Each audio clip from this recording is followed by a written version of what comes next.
Hello दोस्तों। इस problem में हम लोग ये देखने वाले हैं कि एरे का इस्तेमाल करके कैसे हम डिवीज़न को कैलकुलेट करें। मतलब करने वाले हम लोग ये हैं कि सबसे पहले हम लोग बताएंगे कि नंबर ऑफ़ सब्जेक्ट कितने होंगे। उसके बाद हर एक सब्जेक्ट के मार्क्स बताने वाले हैं और उसके बेसिस पे हमारा टोटल मार्क्स कैलकुलेट होगा, परसेंटेज कैलकुलेट होगा और फिर डिवीज़न कैलकुलेट होगा कि बच्चा फर्स्ट डिवीज़न है, सेकंड डिवीज़न है या थर्ड डिवीज़न है। तो उसके लिए सर्टेन एक हम लोगों ने पहले से ही कंडीशन बना के रखी है और उस कंडीशन के हिसाब से हम लोग डिवीज़न अवार्ड करेंगे। आइए इस प्रोग्राम के एग्जीक्यूशन को समझते हैं स्टेप बाय स्टेप, फिर इसको हम लोग रन करके देखेंगे। तो सबसे पहले has include stdio.h header file लगी है। उसके बाद हमारा मेन फंक्शन शुरू हुआ। एक हमने वेरिएबल बनाया नम सब्जेक्ट नाम से। यहाँ पे हम लोग करने वाले हैं कुछ ऐसा काम कि इसी वेरिएबल में हम लोग स्टोर कराएंगे कि कितने सब्जेक्ट के हमें मार्क्स यहाँ पे प्रोवाइड करने हैं और नंबर ऑफ सब्जेक्ट हमारे कितने होंगे। एक हमने यहाँ पे आई वेरिएबल को डिक्लेयर कर दिया है। फिर फ्लोट डेटा टाइप का हमने टोटल मार्क्स यहाँ पे एक वेरिएबल डिक्लेयर कर दिया है जिसमें हम लोग टोटल मार्क्स को स्टोर कराने वाले हैं। एक और वेरिएबल हमने डिक्लेयर किया है फ्लोट टाइप का ही जिसका नाम है परसेंटेज। सो ऐसे ही देखने से ही क्लियर है कि इसमें हम लोग परसेंटेज स्टोर कराने वाले हैं। अब नेक्स्ट स्टेप पे लाइन नंबर 7 में हम देखें तो हम इनपुट कराएंगे सब्जेक्ट के मार्क्स मतलब नंबर। सिंपली जैसे यहाँ पे हम लोग ये प्रोवाइड करेंगे कि कितने नंबर ऑफ सब्जेक्ट होंगे। जैसे फॉर एग्जांपल हमने बता दिया कि 3 सब्जेक्ट या 4 सब्जेक्ट या 5 सब्जेक्ट। तो स्टेप बाय स्टेप क्या होगा कि उन पांचों सब्जेक्ट का हमसे मार्क्स पूछा जाएगा। तो यहाँ पे हमने अब क्या किया है कि एक मार्क्स नाम का हमने एक एरे बना दिया है जिसमें मार्क्स को होल्ड करेंगे और साइज कितनी पास की है हमने नम सब्जेक्ट यहाँ पे पास कर दिया है। तो जितना नंबर ऑफ सब्जेक्ट यहाँ पे हम लोग पास करेंगे जिस वेरिएबल में ये चीज़ें स्टोर हो रही हैं वही हमने इस एरे का साइज बना दिया है। तो इससे होगा ये कि अगर मान लीजिए कि हमने 5 सब्जेक्ट दिया तो 5 साइज का हमारा ये एरे बन जाएगा। अब बात आती है इनपुट मार्क्स कराने की। तो हर एक सब्जेक्ट के लिए हम लोग कहाँ तक लूप चलाएंगे, 0 से लेके आई लेस देन नम सब्जेक्ट तक हम लोगों ने इस लूप को चलाया। इंक्रीमेंट कर दे रहे हैं, एक मैसेज प्रोवाइड किया है enter marks for the subject और i+1 हमने किया है। अब स्कैनफ के मदद से यहाँ पे क्या होगा कि सिंपली मार्क्स ऑफ आई में वो मार्क्स स्टोर होता जाएगा जो हम लोग कीबोर्ड के मदद से प्रोवाइड करेंगे। फिर हम क्या कर रहे हैं कि जो भी मार्क्स हैं करेंट सब्जेक्ट के उसको टोटल मार्क्स में हम लोग यहाँ पे जोड़ते जा रहे हैं। सो मार्क्स ऑफ आई यहाँ पे हम लोग लूप के अंदर में ही इसको हमने रख दिया है। तो इससे होगा ये कि यहाँ पे आपने ये देखा कि जो भी करेंट सब्जेक्ट के हमारे मार्क्स होंगे उसको हम लोग टोटल मार्क्स में यहाँ पे ऐड करते जा रहे हैं। और इसी तरीके से हमने देखा कि एक फिर हमने कैलकुलेट कर दिया है परसेंटेज को।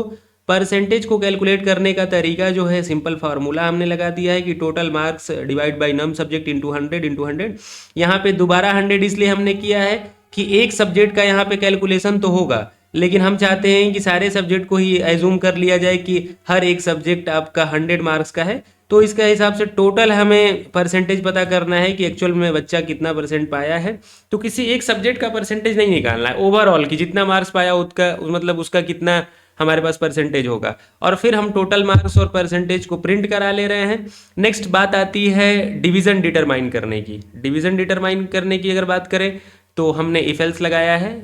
यहाँ पे आपने देखा कि हमने लिखा इफ परसेंटेज ग्रेटर देन 60 क्या करो फर्स्ट डिवीजन प्रिंट करो। एल्स इफ परसेंटेज अगर बड़ा है 45 से सेकेंड डिवीजन। फिर एल्स इफ हमने लगाया और हमने कहा कि अगर परसेंटेज बड़ा है 33 से थर्ड डिवीजन प्रिंट करो। और ऐसा कुछ भी नहीं है तो एल्स ब्लॉक में हमने क्या कर दिया फेल प्रिंट कर दिया। तो इसके हिसाब से डिवीजन अवार्ड होंगे और फिर हमने रिटर्न 0 करके यहाँ पे प्रोग्राम को क्लोज कर दिया। तो ये एक बहुत ही बेसिक सा तरीका है जहाँ पे हम लोग ये बताएंगे कि कितने नंबर ऑफ सब्जेक्ट होने वाले हैं, हर उस सब्जेक्ट के मार्क्स को प्रोवाइड करेंगे और फिर टोटल मार्क्स कैलकुलेट होगा, परसेंटेज कैलकुलेट होगा with the help of array हमने इस प्रोग्राम को किया है और लास्ट में हमारा ये डिवीजन कैलकुलेट होगा। तो आइए इसको एक बार रन करते हैं और चेक करते हैं कि क्या प्रॉपरली वर्क कर रहा है कि नहीं। सो सबसे पहले हमें enter the number of subject पूछा जा रहा है। फॉर एग्जाम्पल हमने कहा 5 तो मतलब 5 सब्जेक्ट हमने प्रोवाइड कर दिया।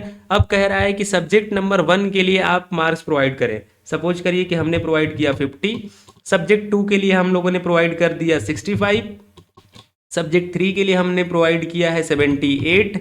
नेक्स्ट अगर हम बात करें सब्जेक्ट 4 के लिए तो 88 हमने प्रोवाइड किया और सब्जेक्ट 5 के लिए मान लीजिए हमने कर दिया 95, और लास्ट में हमने जब एंटर प्रेस किया तो टोटल मार्क्स हमारे पास आ गया 376 नंबर, जो कि हम 376 कह सकते हैं।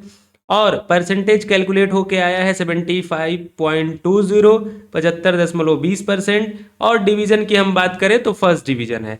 तो इस तरीके से ये प्रोग्राम हमारा चला है। ऐसे ही आप थोड़ा सा कम मार्क्स देख के फेल वाली कंडीशन को भी चेक कर सकते हैं। सो हमने यहाँ से इसको क्लोज कर लिया, फिर से एग्जीक्यूट, कंपाइल एंड रन। और अब थोड़ा कम कम मार्क्स प्रोवाइड करते हैं। सपोज करिए कि हमने प्रोवाइड कर दिया यहाँ पे 15 मार्क्स, उसके बाद हमने प्रोवाइड किया 24 मार्क्स, 33 मार्क्स, फिर हमने प्रोवाइड कर दिया यहाँ पे 28 मार्क्स। फिर नेक्स्ट हमने क्या प्रोवाइड किया है,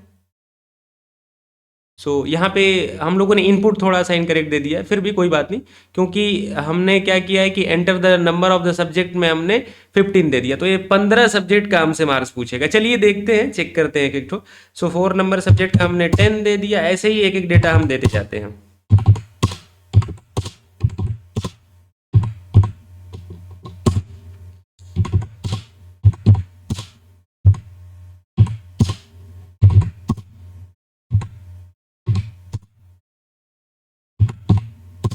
देखिए, तो कुल 15 सब्जेक्ट के लिए हमने यहाँ पे डेटा प्रोवाइड कर दिया मार्क्स, और जो पूरा टोटल मार्क्स हुआ है वो 565 मार्क्स हुआ है, मतलब 565। और परसेंटेज की बात करें तो 37.67 ये इनका परसेंटेज है, और डिवीज़न जो है वो थर्ड डिवीज़न है। तो अकॉर्डिंग टू कंडीशन हमारा ये प्रोग्राम चल रहा है, जो भी हम लोगों ने यहाँ पे परसेंटेज को डिटरमाइन करने का कंडीशन दिया है। अब चाहे तो इस प्रोग्राम का आप लोग स्क्रीनशॉट ले सकते हैं। तो लाइन नंबर 1 से 14 तक आप स्क्रीनशॉट ले लीजिए। फिर 15 से 26, नेक्स्ट 26 से 38, और फिर 31 से आप 42। तो ये था एक प्रोग्राम जहाँ पे हम लोगों ने नंबर ऑफ सब्जेक्ट प्रोवाइड किया, और नंबर ऑफ सब्जेक्ट प्रोवाइड करने के बाद टोटल मार्क्स, परसेंटेज और डिवीजन कैलकुलेट किया जा रहा है। और उस जो हम कह सकते हैं कि सब्जेक्ट का मार्क्स हम लोग स्टोर कर रहे हैं, वो कुछ एरे के हिसाब से हम लोग यहाँ पे स्टोर कर रहे हैं। तो ये था एक बेसिक सा प्रोग्राम। कुछ और नेक्स्ट हम लोग एरे से ही जुड़े दूसरे प्रोग्राम में आपसे मिलेंगे। अभी के लिए थैंक यू।